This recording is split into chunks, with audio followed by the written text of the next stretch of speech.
வாழ்க வளமுடன். ஓம் நமச்சிவாய. அனைத்து தமிழ் உள்ளங்களுக்கும் வணக்கம்.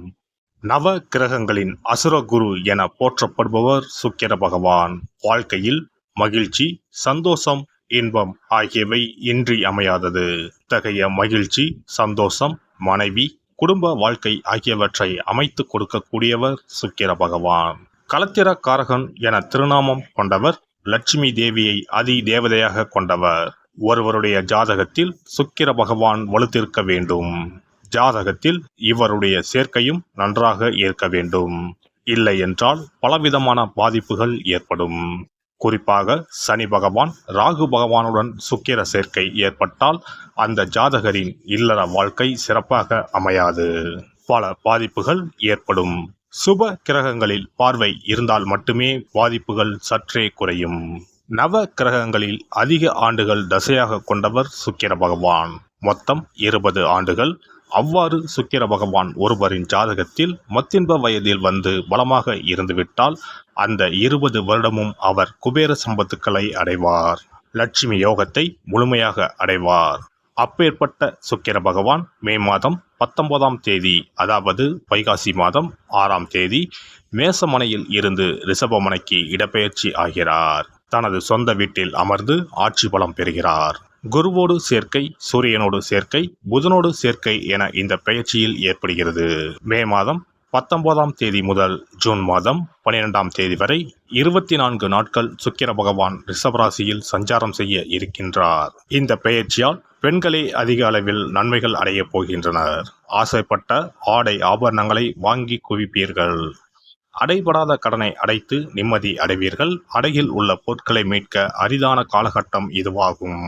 இனி உங்கள் ராசிக்கான பலன் என்ன என்பதனை பற்றி காண்போம். சிறு விஷயத்திலும் உணர்வுபூர்வமாக செயல்படும் கடகராசி அன்பர்களே, இந்த பெயர்ச்சியானது வாக்கு வன்மையை உண்டாக்கும். செய்யும் காரியத்தை சிறப்பாகவும் நேர்மையாகவும் செய்து முடித்து மற்றவர்களிடம் பாராட்டுகளை பெறுவீர்கள். சிலருக்கு உங்கள் செல்வாக்கை கண்டு பொறாமை உண்டாகலாம். கவனம் தேவை. எதிர்ப்புகள் விலகும். காரிய தடைகள் நீங்கும். வீடு மனை சம்பந்தப்பட்ட விஷயங்களில் இருந்து வந்த சுணக்க நிலை மாறும். தடைப்பட்டு இருந்த வீடு கட்டும் பணிகள் நிறைவடையும். தொழில் வியாபாரம் தொடர்பான பணிகளில் வேகம் பிடிக்கும். வாடிக்கையாளர் எண்ணிக்கை கூடும். பழைய பாக்கிகளை வசூல் செய்வதில் மும்முரமாக ஈடுபடுவீர்கள். தொழிலை விரிவுபடுத்த எடுத்த முயற்சிகள் யாவும் வெற்றி பெறும். உத்தியோகஸ்தர்கள் வேலைப்பளு இருந்தாலும் எல்லா பணிகளையும் திறம்பட செய்து முடிப்பீர்கள். பணவரத்து திருப்தி தரும். எதிர்பார்த்த அதிகாரமிக்க பதவிகளை பெறுவீர்கள். குடும்பத்தில் இருப்பவர்களுக்கு தேவையான பொருட்களை வாங்குவீர்கள். கணவன் மனைவிக்கு இடையே இருந்த கருத்து வேற்றுமை நீங்கும். குழந்தைகளால் பெருமை சேரும். உறவினர்கள் நண்பர்கள் மத்தியில் மதிப்பு கூடும். கடன் பிரச்சனையில் நீண்ட நாட்களாக இருந்து வந்த சுணக்க நிலை மாறும். பெண்களுக்கு காரிய தடைகள் நீங்கி எடுத்த காரியத்தை வெற்றிகரமாக முடிப்பீர்கள். வாக்கு வன்மையால் நன்மை உண்டாகும். அரசியல்வாதிகளை பொறுத்தவரை தொண்டர்களின் ஆதரவுடன் செயற்கரிய செயல்களை செய்வீர்கள். கட்சி தலைமையிடம் நல்ல பெயரை காப்பாற்றிக் கொள்ளவும் சச்சரவுகளில் சம்பந்தப்பட்டு மாட்டிக்கொள்ள வேண்டாம். கலைத்துறையினர் கடினமாக உழைத்தால்தான் உங்கள் துறையில் வெற்றி வாகை சூடலாம். மற்றபடி உங்கள் வேலைகளை குறிப்பிட்ட காலத்திற்குள் முடித்து விடுவீர்கள். உங்கள் திறமைகளை மக்கள் ஏற்றுக்கொள்வார்கள். சக கலைஞர்களை அனுசரித்து நடந்து கொள்ளவும். மாணவர்கள் படிக்காமல் விட்ட பாடங்களை படிப்பதில் கவனம் செலுத்துவீர்கள். சொன்ன சொல்லை காப்பாற்ற பாடுபடுவீர்கள். நட்சத்திர பலன்கள். புனர்பூச நட்சத்திரம். இந்த பெயர்ச்சியில் மன மகிழ்ச்சி ஏற்படும் சம்பவங்கள் நிகழும். இழந்த சொத்து மீண்டும் கைக்கு வந்து சேரும். காரியத்தை கச்சிதமாக முடிக்கும் திறமை வந்து சேரும். தடைப்பட்ட காரியங்கள் தடை நீங்கி நன்றாக நடந்து முடியும். வாக்கு வன்மையால் நன்மைகள் ஏற்படும். தெய்வ சிந்தனை அதிகரிக்கும். பண பிரச்சனைகள் நீங்கும். பூசம் நட்சத்திரம். இந்த பெயர்ச்சியால் நண்பர்கள் மூலம் உதவிகள் கிடைக்கும். வாகன யோகம் உண்டு. குடும்பத்தில் சந்தோஷமான சூழ்நிலை காணப்படும். கணவன் மனைவிக்கு இடையே விட்டு கொடுக்கும் மனப்பான்மை அதிகரிக்கும். பிள்ளைகள் எதிர்காலத்திற்காக சில பணிகளை மேற்கொள்வீர்கள். தேவையான வசதி வாய்ப்புகள் வந்து சேரும். திருமணம் போன்ற சுப நிகழ்ச்சிகள் சற்று இழுபறிக்கு பின்னே நடைபெறும். கொஞ்சம் சிரமம் எடுத்தால் மிகச் சிறப்பாக நடந்தேறும். முக்கிய முடிவுகளை குடும்ப பெரியோர்களின் ஆலோசனைகளை கேட்டு எடுக்கவும். தொழில் வியாபாரம் எதிர்பார்த்த வளர்ச்சி பெறும். பழைய பாக்கிகள் வசூலாகும். திங்கட்கிழமை அன்று அருகில் இருக்கும் அம்மனை தரிசித்து நெய் தீபம் ஏற்றி அர்ச்சனை செய்து வழிபட மனக்குழப்பம் நீங்கும். எதிலும் வெற்றி உண்டாகும்.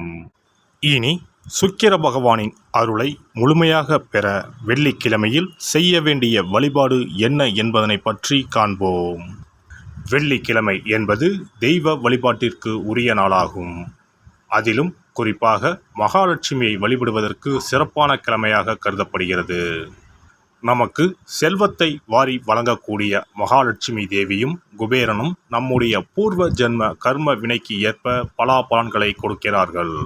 அதை அனுபவிக்க செய்யும் பொறுப்பு சுக்கிர பகவான் பார்த்து கொள்கிறார்.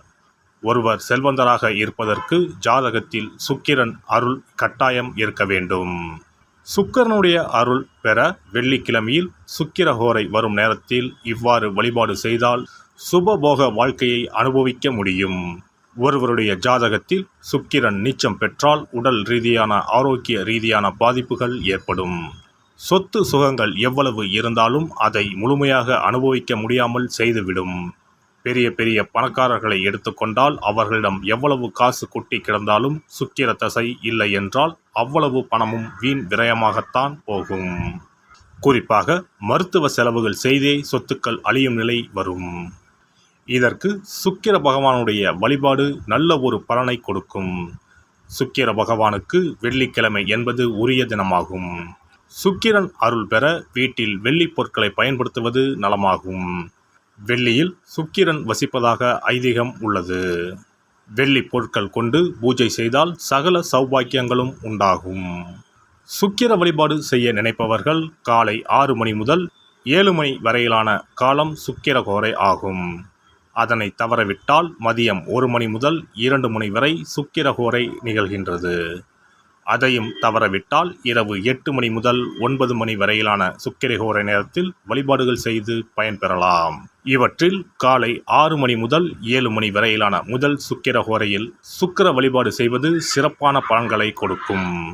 காலை முதல் மாலை வரை உபவாசம் இருந்து சுக்கிர பகவானுக்கு உரிய காயத்ரி மந்திரத்தை உச்சரித்து கல்கண்டு சேர்த்த சர்க்கரை பொங்கலை நைவேத்தியம் படைத்து வெள்ளை நிற பூக்களால் அர்ச்சனை செய்ய வேண்டும்.